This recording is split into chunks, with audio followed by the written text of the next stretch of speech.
Okay students, तो आपका next class में स्वागत है। और लास्ट टाइम हमने ये पढ़ा था कि निकलम द्वारा हम कैसे घन और वर्ग करते हैं, स्क्वायर और क्यूब करते हैं। ठीक है, तो वहाँ पर कई बच्चों को प्रॉब्लम रहती है, सर हमें कैसे पता लगेगा कहाँ पे आधार विधि लगानी है और कहाँ पे उपाधार विधि लगानी है। तो सबसे पहले तो मैं ये कहना चाहूँगा कि अगर आपने सूत्र नहीं लिखे कॉपी में तो चारों सूत्र लिख लीजिए। पिछली बार होमवर्क मैंने देखा कई बच्चों ने नहीं लिखे। बेटा सूत्र के बिना कैसे काम चलेगा? आप क्या कॉपी बुक खोल के देखोगे? बुक से तो मैंने काफी इजी वे में करना है तो मैं सूत्र, या फिर है ना इंटरनेट पे खोल के देखोगे मोबाइल के सर ने क्या सूत्र लिखा है, वीडियो में ढूंढते रहोगे। नहीं, कॉपी में सबसे पहले सूत्र लिखो चारों के साथ। ठीक है, तो आज के होमवर्क में याद रखना, अगर सूत्र आपने कल के होमवर्क में नहीं लिखे तो सूत्र सबसे पहले लिखे।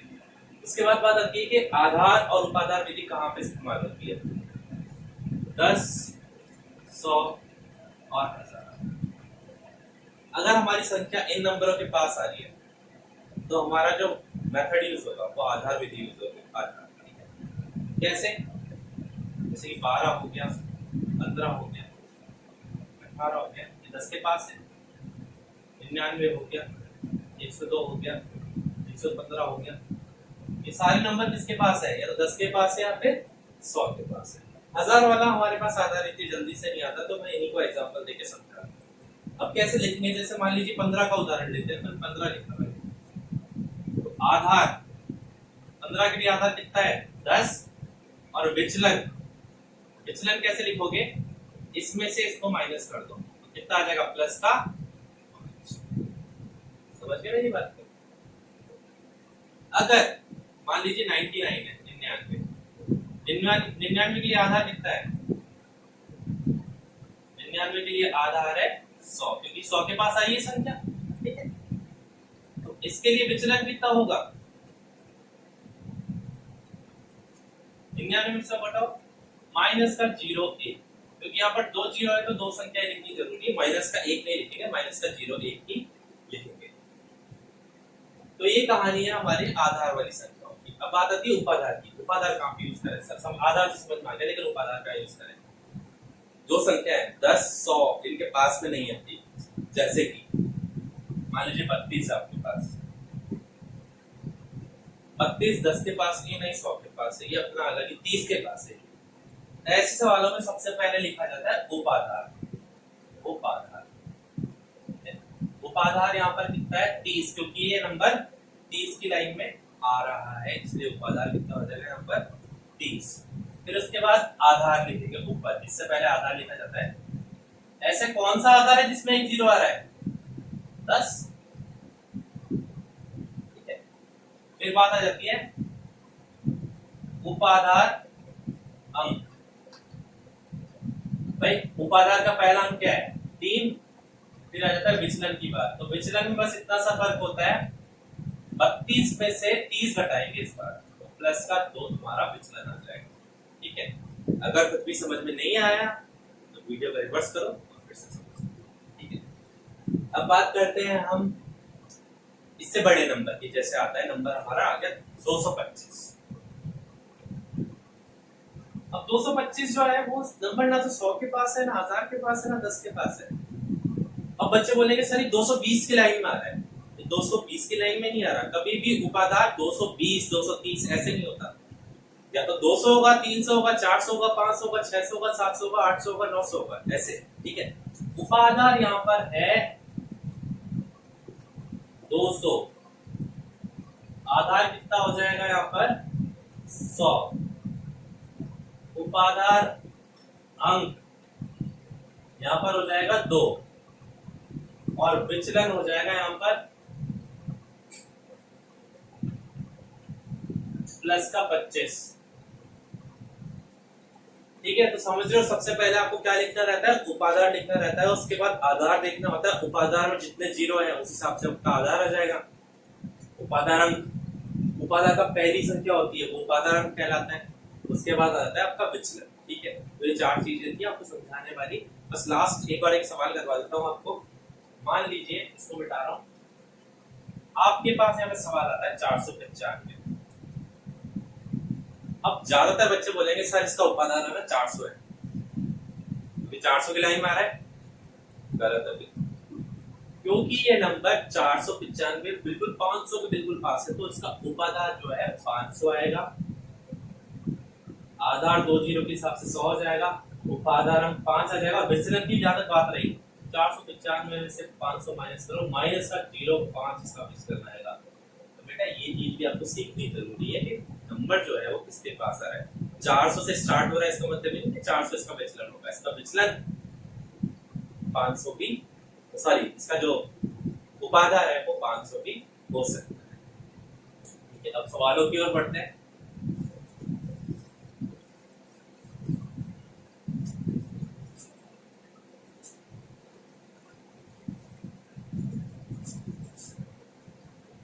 तो आपके पास जो पहला सवाल आता है वो है वर्ग या हमें स्क्वायर करना है नंबर्स का। कौन कौन से नंबर्स हैं?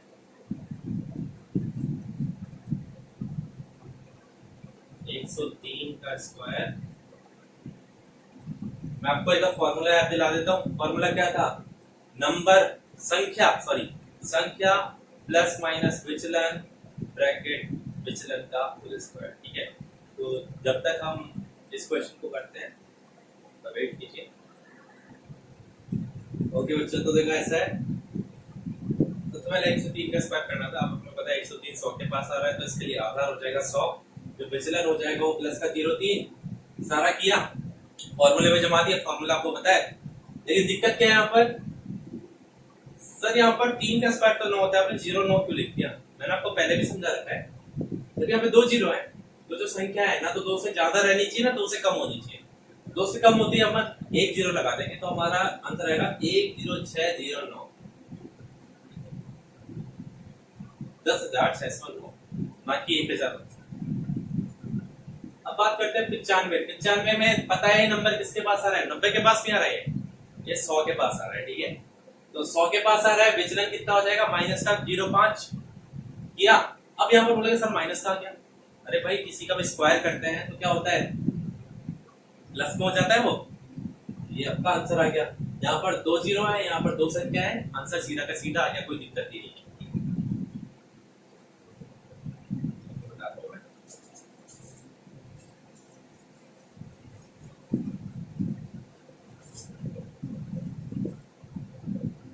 अब जो अगली संख्या है वह है क्वेश्चन नंबर 6 आपका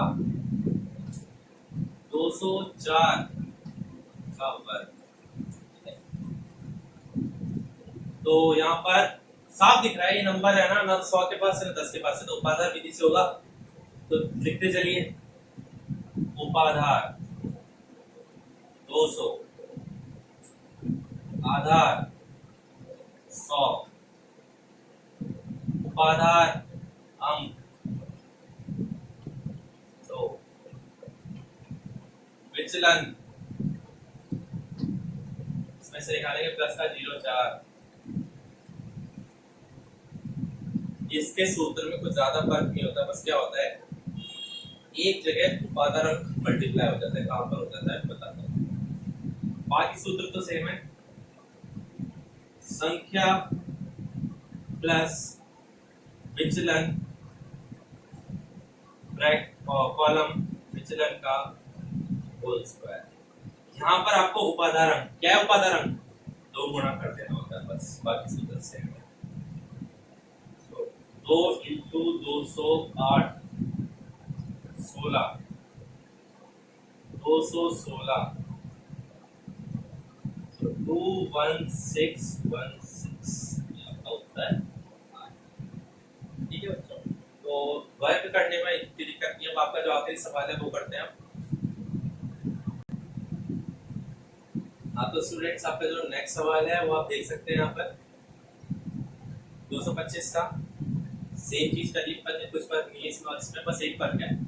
यहाँ पर जब 25 का स्क्वायर किया तो 625 आया, 3 अंक आ गए। देखो यहाँ पर 2 अंक चाहिए, देखो 2 अंक चाहिए, तो एक अंक को आगे भेज दिया और यहाँ पर आंसर आ गया 500 में 6 जोड़ने पर 506 50625, ये आपका उत्तर आ गया। तो ये था हमारा वर्ग। अब हम करेंगे घन।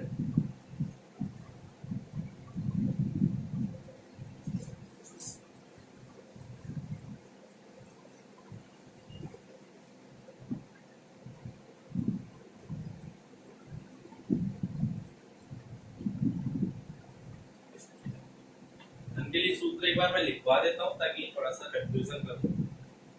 वैसे तो आपको कॉपी में लिख के रखना है। इसके लिए जो आपका सूत्र है वो है आपका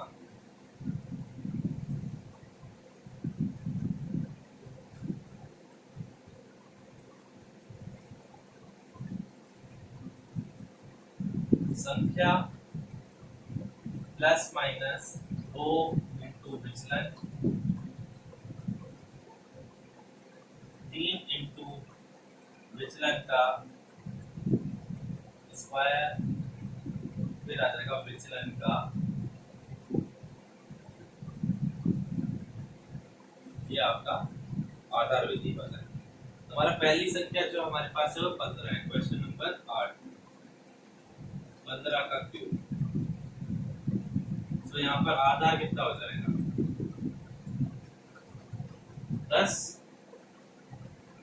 विचलन कितना हो जाएगा 10 का 5, तो ये हो जाएगा 15 प्लस 5 सॉरी 15 प्लस 2 इंटू विचलन 3 इंटू विचलन का स्क्वायर विचलन का क्यूब। अब देखिए यहाँ पर विचलन जो है उसको करेंगे 125 आ जाएगा यहाँ पर 25 इंटू 3 75 आ जाएगा। यहाँ पर 15 प्लस 10 कितना आ जाएगा 25 आ जाएगा।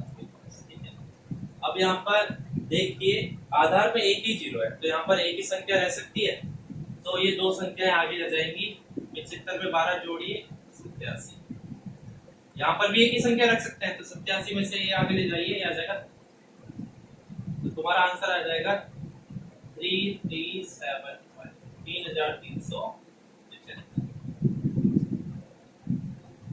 ये आपका उत्तर।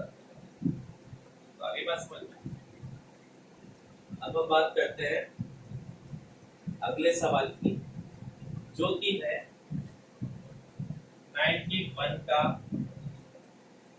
अब बच्चों ऐसी बात है, ये सवाल है ना देखने में बहुत इजी लग रहा है कि क्या बेटा इसका कर लिया तो इसका भी कर लेंगे, बेटा पसीने छूट जाएंगे। इसको इम्पोर्टेंट लेना, उसका जरूर देखना, ध्यान से देखना। ठीक है, ये पहले समझो बेटा 90 की लाइन में नहीं है 100 की लाइन में है, तो आधार विधि से होगा। आधार यहाँ पर 100 है, विचलन यहाँ पर माइनस का 0.9, 91 में से 100 घटाओ माइनस का 0.9 आएगा। अब देखिए यहाँ पर संख्या माइनस है, प्लस माइनस है ना, तो यहाँ पर माइनस का विचलन है इसलिए माइनस लगेगा। 2 इंटू 0.9, जो कि मैंने विचलन का माइनस पहले बाहर निकाल लिया इसलिए माइनस नहीं लगाएंगे। 3 इंटू माइनस 0.9 का होल स्क्वायर माइनस 0.9 का क्यूब।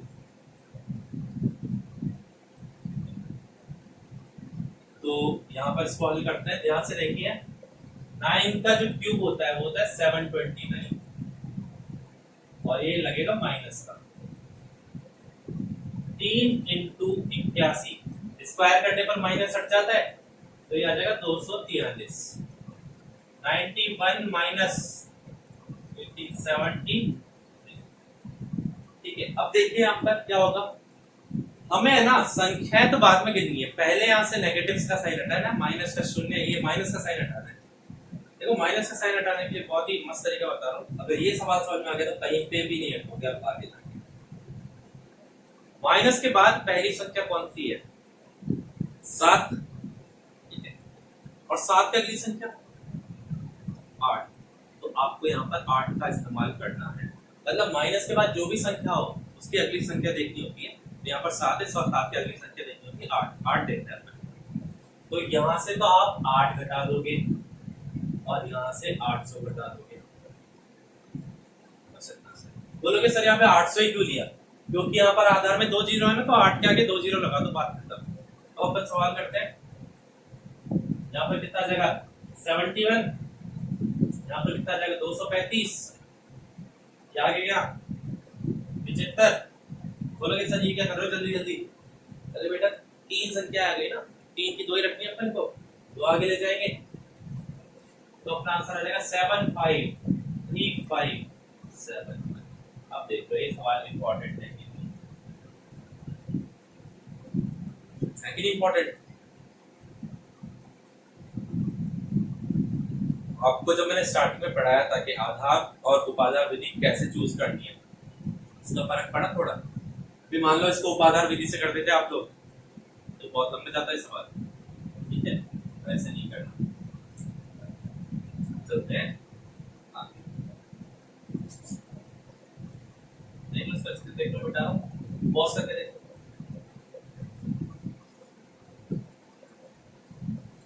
अब जो नेक्स्ट मेथड है, ओके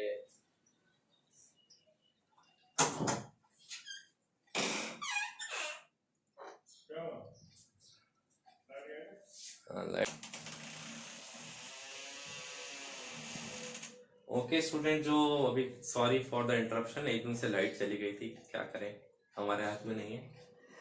तो यहाँ पर जो नेक्स्ट मेथड है वो है आपका उपाधार विधि। अब उपाधार विधि में क्या फर्क है, कुछ नहीं करना है, यहाँ पर है ना इसके बाहर उपाधार अंक का स्क्वायर जोड़ दे, मल्टीप्लाई कर देना है। इस वाले में उपाधार अंक को गुणा कर देना है। फॉर्मूला आपके पास लिखा हुआ है, कोई उसमें समझने वाली ऐसी बात नहीं है। अपन करते हैं आगे के सवाल। तो यहाँ पर आपका अगला सवाल जो है वो है सवाल नंबर 10, 32 का क्यूब। दिख रहा है ठीक से या फिर इसको सही करूं? एक मिनट, अगर आपको दिख नहीं रहा तो थोड़ा सा इसको सही कर देता हूँ। अब शायद आपको दिख रहा होगा, थोड़ा सा अंधेरा, लेकिन देख लो अंधेरा कैमरा है। हाँ, तो 32 का क्यूब यहाँ पर उपाधार विधि है क्योंकि यहाँ पर 32 है। तो उपाधार सबसे पहले लिखा जाएगा उपाधार 30, आधार 10, उपाधार अंक 3 और विचलन प्लस का 2। सूत्र में रखा सबको, संख्या प्लस 2 इंटू विचलन, बाहर उपाधार अंक का स्क्वायर गुणा कर दिया। उपाधार अंक गुणा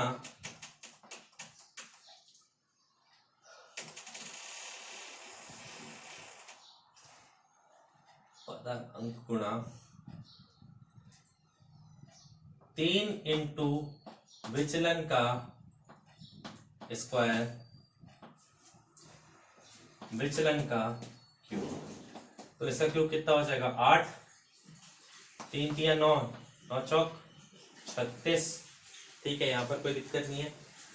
9 इंटू 32 प्लस 4, तो पहले 32 प्लस 4 करोगे, पहले 9 से गुना मत कर देना। 36 into 9,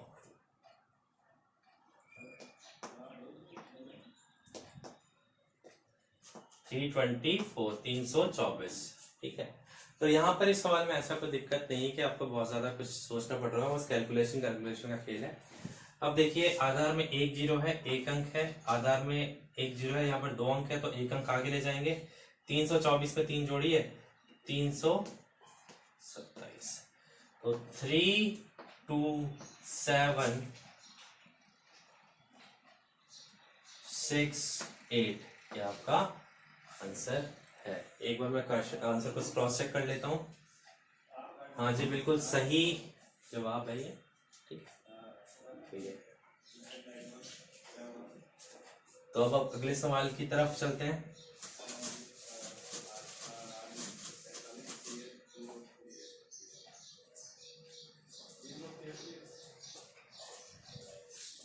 question 11,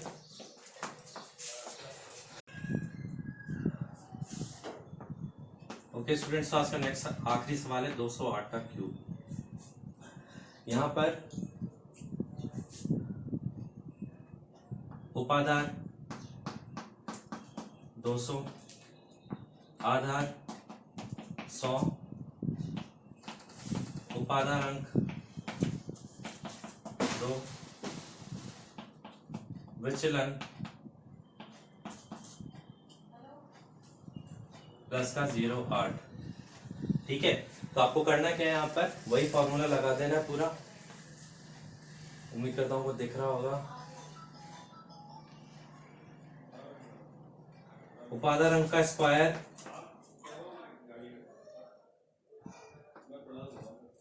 200 plus 2 into 0.8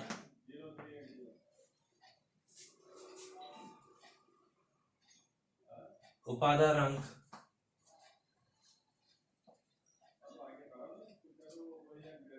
3 into विचलन का स्क्वायर, विचलन का 512।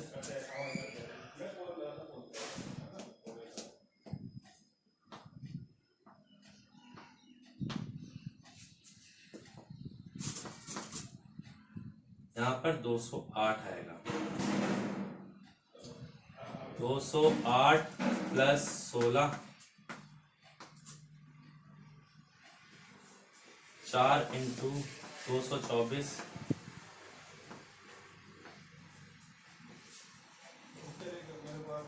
अब देखिए यहाँ पर ऐसा है, यहाँ पर 2 जीरो हैं, आपके यहाँ पर 2 अंक रहना चाहिए, एक अंक आगे चला जाएगा 389, फिर ये एक अंक आगे चला जाएगा क्योंकि यहाँ पर 2 अंक चाहिए अपन को 899।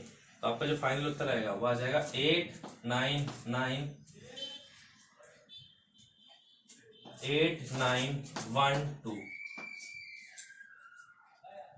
ठीक है, तो आपको होमवर्क में क्या करना है, होमवर्क में आप जितने भी सवाल कर रहे हैं वो करने हैं।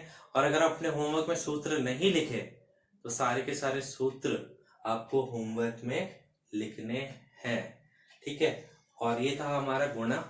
गुणन के बाद हमारा जो भाग विधि आएगी, भाग विधि में हमारे पास निखिलम है, सूत्र परावर्त्य है और हमारे पास है ध्वजांक, जो कि हम नेक्स्ट क्लास से स्टार्ट करेंगे। Thank you.